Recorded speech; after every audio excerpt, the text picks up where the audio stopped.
Good morning guys. I don't usually start vlogs this early, but in today's video we're heading to London to visit the Gibson garage.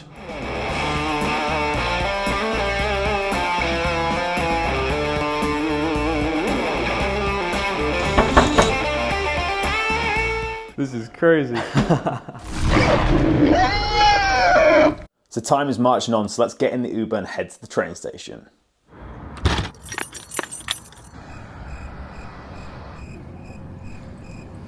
Hello guitarists, welcome back to Squealing Pig Guitars, the home of luxury drum machines here in Nottingham, England. Today we're making the trip down to the Gibson garage. The kind folks over there have invited me around again to check out the shop, but also check out the artist showroom and a few other exclusive bits that I haven't covered in previous vlogs. So after a 2-hour train journey, I finally made it to London.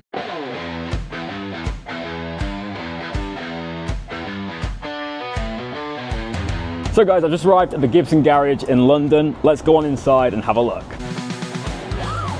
Cheers. As you guys know, this isn't my first time visiting the Gibson garage, but I have to say I'm always impressed every time I walk through these doors. At the moment, the Gibson garage is shut, so we've got the whole place to ourselves. It's nice and quiet, but I'll show you around. We'll pick out some guitars. So I made my way over to the made to measure section. This has to be one of my favorite sections of the shop, and as you can see, there's a plethora of bursts on the wall. This really was a sight to behold. But before I could pick up a guitar, I got told that I was going to the artist showroom. So let's make our way over there now. So I'm now in the artist area of the Gibson garage, and as you can see, it's very cool indeed. So let's have a little look around. First thing that's caught my eye is this really cool telephone box. But on the wall here, we have some legendary Gibson players. We've got modern and old, of course. Very cool. Also, this is the Gibson kitchen, very nice. I was then asked to go inside the telephone box, and I have to say I was quite confused at why they wanted me to go in. But as I opened the door, I saw that there was a hidden door behind it. Oh wow. So turns out behind the telephone box is a hidden bar. You can't get much cooler than a guitar-filled Gibson speakeasy. This hidden bar was filled with absolute guitar gems. This extremely glamorous Les Paul was designed for Kylie Minogue's tour. Then down to the left we have a Slash signed Les Paul. And here we have a BFG Les Paul signed by the Les Paul on the headstock. So that's not a silkscreen, that's a hand signature. And then to finish our browse of this room, I stumbled upon this BB King Live at the Regal 335. This guitar looked awesome in person. I just love it. So it's safe to say I definitely wasn't expecting to see this hidden bar. It was very impressive indeed, but a big thank you to all the team over at the garage for letting me into this room. We then went back out to the Gibson artist showroom. This is where all the artists can hang out when they're in London and they borrow these guitars for their shows. So let's check out guitar number 1. So I thought I'd start off with some Gibson USA products, as we don't often kind of show them on the channel, but Gibson USA are doing some incredible guitars now. But we've got this lovely watermelon finished one, so I thought I'd plug it in. We'll see what it sounds like. Okay, so I've just plugged into a little Gibson combo. I have to say it looks very cool. It has tremolo and reverb built in, and I'm also using the Maestro pedals, which sound great. I've got a compressor on at the moment. This is just the neck pickup, and then the rest of it is just the amplifier.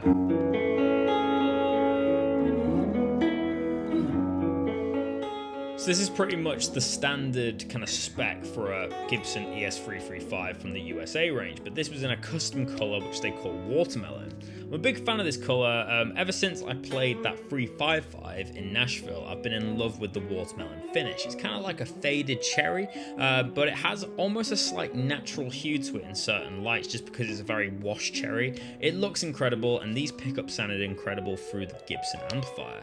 So let's hear the bridge pickup now.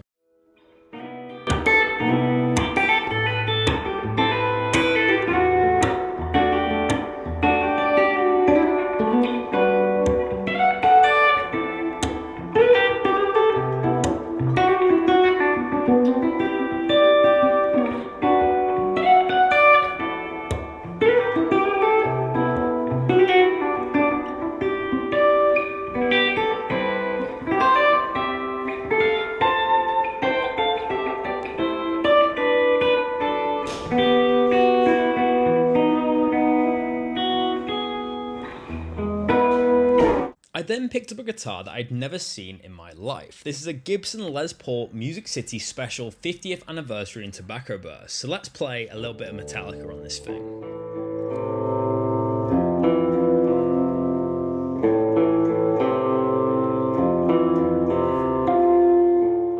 course, this is a very unorthodox model. I've never actually seen one of these before, and basically it's a recreation of a 70s design, and it's to celebrate Gibson's 50 years of production in Music City.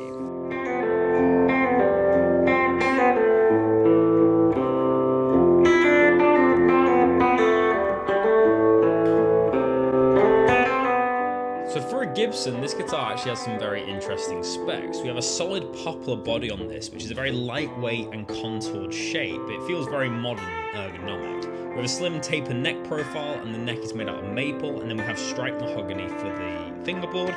So 24.75-inch scale length, 22 medium jumbo frets, but we have a 12-inch fretboard radius on this one.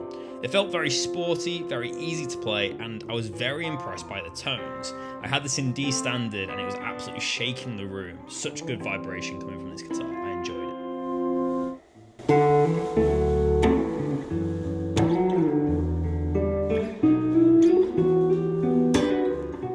If you're enjoying this video, make sure to leave a thumbs up on this video, and if you're new to Squealing Pig Guitars, make sure to hit that subscribe button.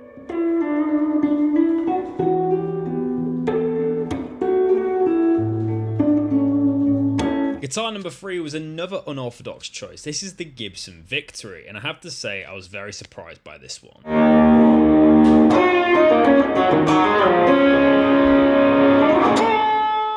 So for this video, I thought I'd prioritise playing some models that I hadn't played before. Obviously playing the Music City model and this Victory. And I didn't actually know anything about this model when I picked it up, which I think is a great way of judging a guitar. So it turns out this is a model that was created in the 1980s.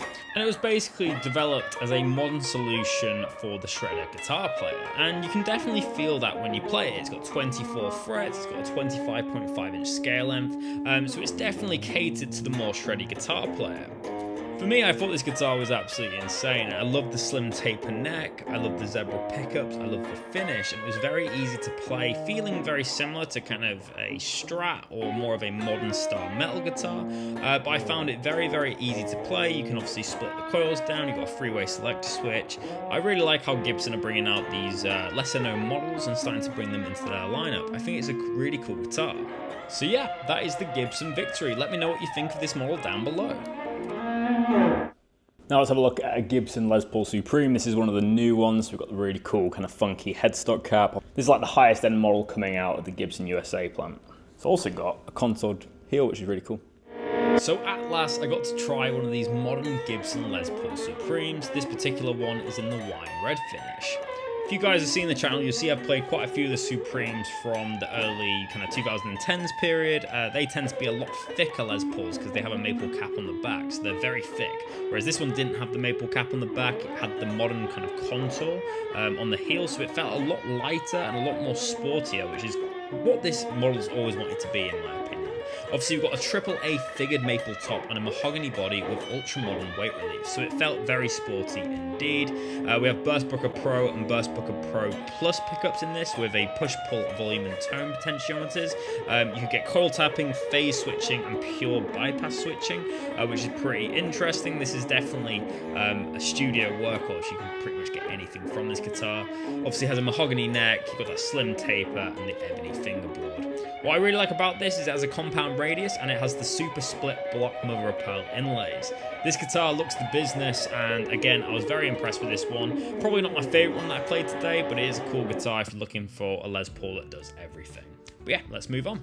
But it was so cool visiting the artist showroom and seeing another side of the Gibson garage. I was very grateful to be invited in there, and obviously it gave me a little bit of time to showcase the Gibson USA side of the brand. Obviously here at Squealing Pig Guitars, we're always showing you the most expensive and the most rare guitars in the industry. But I'm really happy I got to play some of these more modern models that Gibson are producing and see more of their more budget-friendly options. I have to say, every single guitar I played was set up beautifully and it genuinely sounded amazing. Gibson are doing some incredible stuff at the moment, and I'm not just saying that because I'm making this video. So after hanging out at the artist showroom for a couple of hours, I headed back to the Gibson garage shop floor and checked out the acoustic range. So let's have a look. Guitar number one that I've picked up is a 1939 reissue of an SJ200. I have to say I've never seen one quite like this, so I'm excited to play it.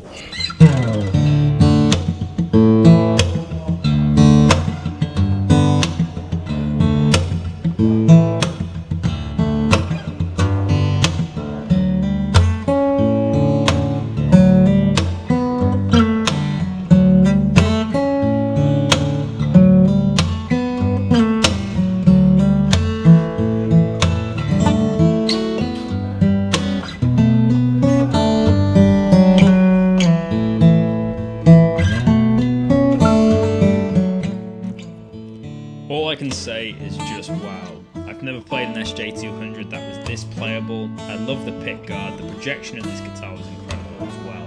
Obviously a very expensive price tag, but my god, what a dream acoustic guitar.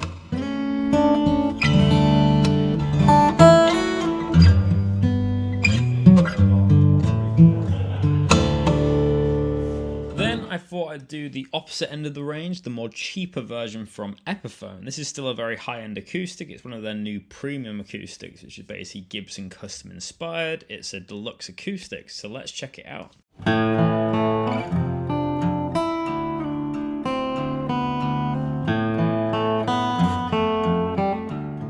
So this is basically the Epiphone inspired by Gibson Custom 1960 Hummingbird Deluxe in Autumn Verse, and basically it's an all solid wood construction with thermally aged tops, LR bags electronics, and it has a premium Epiphone case. The Epiphone stuff is getting really good now. This acoustic sounded incredible and was very easy to fret. Again, a killer option if you're in the market for an acoustic, and obviously it's a little bit more budget friendly as well, which is always a good thing.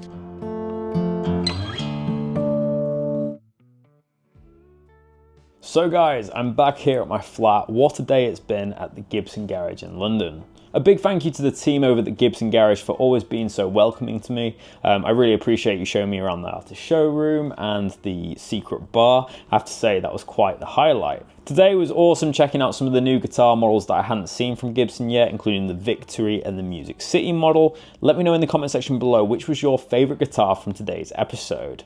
Of course, I've done quite a few different vlogs of the Gibson Garage, so I thought I'd focus more on the Gibson USA guitars today. In previous videos, I've shown the made-to-measure custom shop stuff over and over, so if you'd like to check out them videos, I'll leave the link down below. Also, earlier this year, I visited the Gibson Garage in Nashville as well, so I'll leave that vlog down below. But today was a really cool day. I really enjoyed heading over there. And as I mentioned previously, a big thank you to the team over at the Gibson Garage. But I hope you've enjoyed this guitar hunting vlog. These vlogs are some of my favorite videos to make, so I really hope you've enjoyed them. If you have, make sure to leave a thumbs up down below. I guess if you didn't enjoy it, leave a dislike, but hopefully you enjoyed it. As always, leave your thoughts in the comment section below and let me know which was your favourite guitar from today's episode. And most importantly, if you're new to Squealing Pig Guitars, make sure to smash that subscribe button. We're so close to 10,000 subscribers at the time of filming. I think we're about 13 subscribers away. So make my day today, hit subscribe, I really appreciate it. Once we're over that 10k mark, it's a massive milestone for us and we're on the way to bigger and better things. So I really appreciate your support, guys. Thank you so much. Without you guys, there's no point of these videos, so thank you so much for watching. But that is all from me. I'm going to sit back and relax now as I got up very early this morning, and I'm not an early riser if any of you know me. But yeah, that is the end of today's vlog. But as always, guys, thank you so much for watching. I'll see you tomorrow for another episode. But until then, keep rocking, guys. I'll see you soon.